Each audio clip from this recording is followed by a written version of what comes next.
You're watching us here at Cloud9 HQ.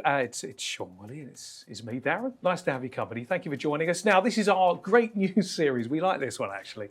It is the top 10. Ooh. The good, the bad, and the not... And the ugly. And the ugly, right. Okay, now, of course, we love our lives down here on the Costa del Sol, don't we? Yeah, you know, we do, stress-free, yeah, we do. Blue skies. Yeah, of course we do. It's lovely, isn't it? So we're going to talk about some of the better things, some of the top 10 of our sort of views on it, isn't it? Yeah, and the key thing about this is that a couple of people on YouTube actually asked us, can you tell us your favourite thing about the Costa del Sol? And we've come up with 10. Yeah. So we thought let's do all 10. Only 10, all right? I know you can get carried away with this, all right? Can I not add on a couple of extras? We'll go on, what's number one? Okay, number one has to be the climate, doesn't it? Yeah. I mean, it's just... A lot of people say it's 320 days of sunshine. It's not, is it? Yeah, it's actually 300. It's give or take 300. Give or take. But it just lifts the whole mood, doesn't it? I mean, today, we are end of November and the sun is beating down. It's 18 degrees. It's absolutely beautiful. I think this time of year, the shoulder months of the big summer, the summer's hot. Of course it is, isn't it? But that sort of shoulder months like the May, June, October, September, October, November, beautiful. Go out in a polo shirt in the day. Evenings get a bit chilly. I like that. Do you? Yeah, I like a bit of... Ooh. We were out for dinner the other night, though. It was very cold in Cancellada. But that's all right. It is the middle of the winter. Well, I suppose it is. But blue skies, beautiful, isn't it? Something about that. I think it helps as well, health and everything. Well, that brings us on to number two, which is the quality of life, which I think is kind of wrapped up in that. And I think the weather helps with the quality of our lives. And I think it's just that relaxed lifestyle, that Mediterranean vibe. I was in London last weekend and it's busy and gets dark really quickly and you just think, and I think it's different when you're in a city because there is a vibrancy about it anyway. But here, sometimes, I don't know about you, but sometimes I'm kind of driving down to the sales office here or down to the coast, and you kind of have to pinch yourself, don't you? Yeah, it is. Wow. And then you look around. I mean, always remember on our school run, we used to have this, La Concha Mountain, and on the school run, you think, wow, this is. But you do get used to the views, don't you? You get complacent, don't you? Yeah. And one thing I've found is, or that can be a little bit frustrating, is getting things done here. But that shows the slower pace of life. You might have to wait an extra day or two, but they are catching up. But it is stress-free generally, isn't it? In that respect. I'd rather be stressed here than stressed back home in the UK. Yeah, of course. You know what I mean? Because at least the sun's shining most of the time. At least, even things like the shops being open till 10 o'clock, things like that. Because back in the UK, they're open till 5:30, 6. In the towns and cities mainly. And if that's when you're working, I don't know. It's just a different. It's different. It is, And in fact, this time of year as well, Sundays the shops close. So it pushes you more into doing family stuff. Although they're open next Sunday. Oh yeah, for Christmas. You get down to your El Corte Inglés. Eh? Yeah, and that leads us on to the scenery and the beautiful beaches, which again forms that backdrop, doesn't it? So when you're driving along the highway and you see La Concha and you see the sea glistening on the side. I remember when I first bought in Spain and I was driving from the airport and I was taking the coast road and I remember thinking, this is going to be my new home, doing this. It's like, I know, I remember when we first moved here, about 13 years ago, there was a TV show on called, I think, Marbella Mansions or whatever. Do you remember that with John T and the gang? And I remember looking at that going, crikey, we actually live here. And it was like glammed up and you think, wow, it was, and it's just great. The nice thing is that it's not all about the glamour, is it? You can go inland for 10 minutes and you can be in a little whitewashed pueblo and you can have a menu del dia for 15 euros. And, there's different things that you can dip in and out of, which is what I like. And I say that to clients. I say, look, you don't have to glam it up all the time. It's not that glitzy. You can find the glitz and glamour, if you want to, can. And if you've got the money to engage in that. But other than that, you can live a very simple life. Yeah, you can. The beaches are great. In fact, tonight, at 5 o'clock, I'm going for a walk. All right. That's it. Yeah. Now I'm going to do the reservoir around the back of Benavis. Yeah, I've just done a bit of a fitness thing, but enjoying nature. I need to get out in nature and just. Have you had an epiphany? Yes. What I say to clients is that the best things in life are free here. Yeah, for sure. Yeah, you've got all your fancy restaurants and all that nonsense, but actually, the sun and the sea and the landscape and the culture, it's all free. Yeah. Yeah, of course. You know, we're very, very lucky, and we lose sight of that, I think. Yeah, so number 4, moving on to now, yeah. vibrant international community as well. I mean, we're seeing, obviously, got the Brits. Well, first we've got the Spanish, then we've got the Brits, I reckon, and then we've got Scandinavia. We're seeing a lot of Dutch, all sorts, aren't we? Even Americans now, Canadians. It's a real melting pot, isn't Yeah. it? My partner told me that I think the number of nationalities of kids being taught at the English International College is something like 30 or 35. It's a lot of different nationalities, isn't it? And I love the fact that it's a melting pot. Some people might not. Some people might, no, I want to be around my own people. But I think it's really great particularly for children, and you'll know this, I haven't got kids, but to have your kids grow up in that cosmopolitan environment and having friends who are Swedish and Spanish and American, it's like, I think that's great, because surely it makes them more open-minded as people. Yeah, and it broadens the horizons, doesn't it? And I think it's great. Yeah, it's a perfect mix, I think. Definitely. Yeah. Number 5? Yeah. What have we got? Transport links. And I think by that, we were talking more about the air links, aren't we? The fact that Malaga Airport now is becoming a hub. I mean, not only are you within sort of 3 hours of most European destinations, but now they're opening up flights to the States, direct flights to the States, to the Middle East. And I think, they've got 2 runways, for goodness sake. So they've got to get some They planes. keep getting bigger. Every year we're doing reports. It's getting bigger, it's getting bigger, it's getting bigger. But also, don't forget where we're located. You're 45 minutes probably to Malaga, 45 minutes to Gibraltar. And you've got Jerez as well, if you want to stay there in Spain to fly into. Obviously, if you're going back to the UK, Gibraltar's good for that, in and out. But ultimately, it's a great hub. Even if you've got to jump on the train, get to Madrid, or fly to Madrid, half an hour, get anywhere in the world. It's brilliant. I haven't used the AVE. I haven't used the train. Oh, it's great. From Malaga. It's about 15 quid. Yeah. And you zip there, and it's very quick. It's quite comfortable, and that's 2.5 hours into Madrid. It's nothing. And you're at all. right into the city, aren't you? Yeah, and it's easy. So easy than flying, in my view. It is, because when you fly to Madrid, you're on the outskirts of the city, and you've got to get into the city again. At least city to city, you're straight in there, pitch up with your travel bag into the hotel, and you're ready to enjoy the place. Yeah, for sure. I must do that, but I don't know Madrid particularly well. Everyone says, "Oh, Madrid's magnificent." So. It is lovely, yeah. And also, if you want to jump across on the ferry, Morocco, from Tangiers. Very good. Get over to Tangier, out from Algeciras or Algeciras. Look, you've gone on to number 10. Oh, okay, forget that. We'll come back to that in a minute. Go What on. about number 6? So Number 6. the culture and the gastronomy. You like your food, don't you? I do like food, and the thing is, you can get all the Spanish tradition here. So you're not afraid of food. You will just go, Oh, I love What's it, that? It's bulls. Yeah, I'll have some of that. And I'll be like, No, do you know what? The only thing I didn't like, I'll be honest with you, it was New Year's Day, 2013, right? 2013. We went up to the village for a meal, for a lunch, a big group of us, and it said frog's legs pill on the menu. I went, it's New Year's Day. I've never had frog's legs. Yeah, give it a go. I like snails, so I'm going to like frog's legs. Anyway, this ramekin bubbling away that you normally have prawns pill in, had all these little legs. And they were like little... Were they moving? No, but they looked like they could. And it was like cut. The frog had been cut and the legs were there.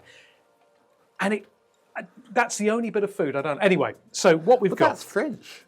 I don't know why it was here. Maybe it was a They mix probably on didn't it. know how to do it. But anyway, the fact is, I love the Spanish food. I love you can get an Italian here. You can get curry. You can get anything you want, can't you? You just love your food. Whenever I go to a restaurant with you and it's a Spanish menu, I think you're going to end up ordering everything off the menu because you kind of can't decide. But I'm also one that if somebody's out for eating, they'll say, look, do you want me to recommend? I love that because I don't mind somebody You choosing. like sharing, don't you? I do like sharing. I can't do that, you see. Yeah, but what about If I've tapas and all ordered that? beef stroganoff, Yeah. I don't want you having any of it. It's mine. Like that's why I'm no good with the Little Chinese bit- banquet little bit because selfish. I want. Well, no. If I ordered what off the menu, it's because I like that. I don't want. Yeah, but you know yours. what happens to me as well? I get food envy, don't I? Yeah, you do. So you'll order it. I go, oh, forget, why didn't I have that? Why don't I have the chicken? So you want a bit of mine and a bit of your own. And that's not on. Yeah, no. And also, don't forget, we got Benavis Village, known for its gastronomy, and that 400 years ago was actually where it all originated from, where passers-by, travellers, and people on their donkeys and horses and asses, or whatever they are, used to drop by, and locals used to open up the doors for them, give them somewhere to sleep, and cook dinner. And then they were, hang on a minute, let's start charging these people. Charging. Yeah. So What I like about this place is again that lifestyle thing. You can dip in and out. Yeah. You can go for Menu del Dia, €15, job done, fill you up for the day, or you can go to Puente del Romano and spend 50 quid on a pizza. Yeah, There's lots of different options, aren't there? Right.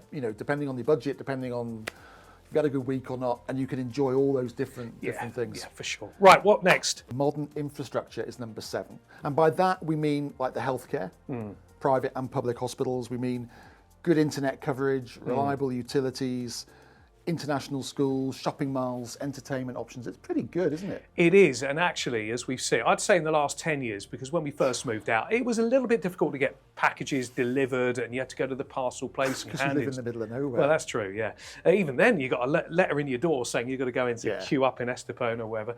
But I think it's gone on now with Amazon deliveries. I mean, you can get the Ubers now, the Bolts, and everything else. It's very much geared up towards instant gratification, instant demand that we need and expect. And I think Spain is living up to that now. We're seeing a lot more of that, aren't we, in the infrastructure? Yeah, the healthcare is fantastic. It's brilliant. I mean, I think in 10 years' time there might be even more pressure put on it because private healthcare is so affordable, relatively. A lot of people take it up, and that means there's more pressure on that side of the thing. So I've used, myself and my partner have both used public and private healthcare in the last year and been really impressed. Yeah. You know, if you've got a problem here, you just go and get it sorted, and then 10 minutes later, you can't get an appointment. No, even the public. I mean, we've got private. We're very fortunate on that, but it's not as expensive as what you would imagine, is it? Really, for a family. Obviously, different companies offer different rates on it. But for $100 odd a month or whatever it is, give or take, I think is worth it. And also, you got the 24-hour call-out doctor's service, the helicopteros or similar. It's brilliant. They send a GP out, even if you don't really need to. Nope, we'll send somebody out. It's never in a helicopter, is it? I know. I've never seen a helicopter. I keep saying, when you come, can you fly in? Should be up here in the hills as well. No, but they are very good. But don't you find all they do is give you a jab in the bum? No, it's never happened to me, actually. Funny you should say that. All they do, it doesn't matter if you've got a bad back, you can't move, or you've got gastroenteritis, you get a shot of paracetamol in your bum. Does he put his gloves on beforehand? That's something else. Anyway, that's but for another video. No, we're very privileged to have instant care, GPs, great schools. clinics, great schools, great infrastructure. I think it's very great good. shopping, because you like a shop. Like a bit of a shop at La Cañada and all of that. Yeah, all fabulous. Very, very good. Yeah. Number 8 is the strong property market. And I think by strong we mean, obviously there's always peaks and troughs with any property market, but the fact that it's stable, Spain is a member of the EU, whether you like it or not, but it does guarantee a degree of stability. We've got a stable government. I mean, this place used to be a dictatorship, didn't it, with Franco until about 40 years ago, 50 years ago. So it's grown up a heck of a lot in those 50 years. You've got to imagine, it's all very well when you've had a democracy for hundreds and hundreds of years, but it really has grown up a lot, and you can still see little signs. That it's of its past. Yeah. But I think they're doing incredibly. It adds to the charm and character now of it. I think when you look at it on the great thing, the great scheme of things, and you've been here many moons, and so have I. So it must be a reason why we're staying. Absolutely, and I think the great thing about the property market is there's something for everybody, and this is a long, widespread coastline. So we're not just a little micro sort of area. We are pretty much from Malaga down to Sotogrande. It's a long place, and then inland. And also, not only do we have different micro markets property-wise, but we also have different micro markets of demographics. So different people from different countries. You've got the local market, but you've also got people not only from Northern Europe, which was the traditional client base, but also Middle East, North America, and further afield. It's incredible. So that means that it's a more stable market. We're not reliant on one source. We're not reliant on one nationality of buyers, which is great. Good. Moving on. Number 9. Outdoor and active lifestyle. I'll hand over to you for this, now that you've taken up your hiking. A little walk around. No, I think it's great. I mean, from a young age, the kids, we always went down the beach. We did the river walks. There's always that outdoor way of life here. Well, you can, can't you? You can, because you've got the weather for it. And actually, going inside, it's like whenever you go for a meal, it's normally sat on a terrace outdoors. Everything seems to be geared towards outdoor. The kids went to the Amazonia, where they climb the trees and do all the... Did you do it? No, I didn't. It was... Why, were you too heavy for the ropes? I'm gonna name some sports. Tell me how you're getting on with them. Yeah, go on. Golf. We're meant to be getting lessons and doing the golf range. That's the problem. But there's so many fantastic golf courses. Yeah, I think it's 70 down here, isn't there? Yeah, and it's a lovely way to see the coast, isn't it, from a different perspective.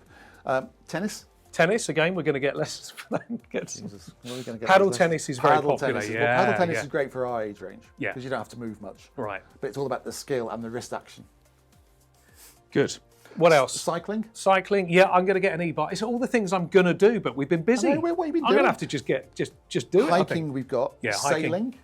Are you good on the water? I love the water. Never been tempted to sail because all the little bits and the sail and the jib and all that, I'm confused with it all. Seems hard work. A motor. I'm never getting on a boat. Back on the boat. Off with, but you like your little motor I'd boats. like to just go on a yacht and someone taking me round for like half a day. For sure.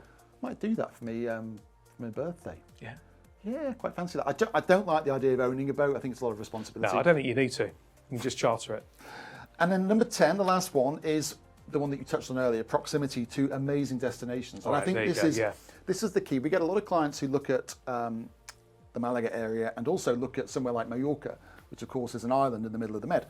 And I think there is a difference. I think with living on an island or staying on an island, you can get a bit of cabin fever, and you want to get off. I think with Marbella, if you get a bit bored or if you just fancy a day away, you just pack a spare pair of pants in the car, off you go for a couple of hours, and God knows what happened. Well, this is you're absolutely right. I spent 8 months on an island once. Did you? Yeah, I did. And you do get that. You want to get off. Yeah. But it's beautiful and everything else like that. But the lovely thing is, it's always nice to go and visit. You might not want to live there, but from Malaga, we're talking the Balearics, the Canaries. This time of year, they're beautiful. All right, the Balearics are a bit cooler. Canaries keep that consistent temperature, but they're only a stone's throw, a few... 2.5 hours. Really. 2.5 hours to the Canaries and probably an hour and a half Exactly, to... yeah. Well, what about places closer to hand? So we've got... I mean, I love Malaga. Malaga's amazing. Oh, it's like the Barcelona. I don't think you need to go to places like Barcelona or Madrid if you've got Malaga on your doorstep. Where else have we got? Yeah. Granada. I love Granada. Full of culture everywhere. It reminds me of walking around Bath in the UK, where you turn around a corner and there's like a monument and a cathedral or something. Ronda's lovely. Ronda. Just up the Ronda Road. It's a bit quiet. Is it? I don't know, but Ronda's, I think you definitely have to go for Pretty, the day. it's lovely, yeah. Seville's good. Amazing, the capital of Andalusia. Yeah. Cordoba, full of history. Gibraltar, your favourite? Gibraltar's great. If you've never been to Gibraltar, you've got to go there. Yeah. Tarifa and Conil, all those fabulous virgin beaches. Well, we go down to Sancti Petri quite a bit, don't we? And it's just under 2 hours away. And it's lovely down there. The beaches are incredible, aren't they, as well? Yeah. No one knows you, so you can walk around. I know. Normally you get stopped everywhere you go, don't you? And Morocco, have you done that? I've done Morocco, I've done Morocco. Just we flew, but actually you can get the ferry over from Algeciras. But apparently it drops you off, not in Tangiers centre. You've got to get in a car from there for an hour and a half to go up the coast. So you've got to make sure that you don't go from Algeciras, you go from further down the coast. Okay. Get more direct. Well, that's a top Tarifa way, tip for the day. Yeah. And skiing. Sierra Nevada. 2 hours, 2.5 hours away. And I'm not a skier. I've been up there a couple of times. It's been lovely. It's been -5 up there, and then you get down on the coast and it's 18 degrees Celsius. It's amazing, isn't it? So you can have a snow and a beach the same day. So we've done the top 10. Yeah. Can I add one? Go on. Family life. I think there's a huge amount of respect for the young and the older members of the families. So in the UK, which is all I can compare it to really, is you don't see this. In Spain, you'll be in a restaurant at midnight, because they do eat late, and you'll have the kids running around, driving you nuts. You'll have the grandparents and the parents, and they'll all be just enjoying life and the occasion and being together. That wouldn't happen in the UK. The kids wouldn't be allowed in. Sure. And the old days, they'd be off to the nursing home. Absolutely. It's always been like that. And I think it's lovely. I think family life, Spain is very much family orientated. Even the Sundays, families get together. We had a walk on San Pedro Paseo the other day, and you just see families out. It's lovely. It's lovely to see it and see it in action, because the family unit is being, I think, destroyed and eroded. So that's your top 11. Top 11. Top 11. Now, not only because in the way to do this, you've got to do it fair. Yeah. So we're doing a top 10 of the things we don't like. Yeah, the frustrations. Yeah, and there will be a few of those, but we've got to be fair. We've got to be So that's the bad. That's coming up. So stay tuned with that. Perhaps leave some of your comments of what you love about Spain, not the bad stuff. That's coming on another video, so we'll look out for that one. But don't forget to like, share, comment, and we'd love to hear from you on that. Until to the next top 10 from Sean and myself. For the moment, we'll see you then. Cheers for now.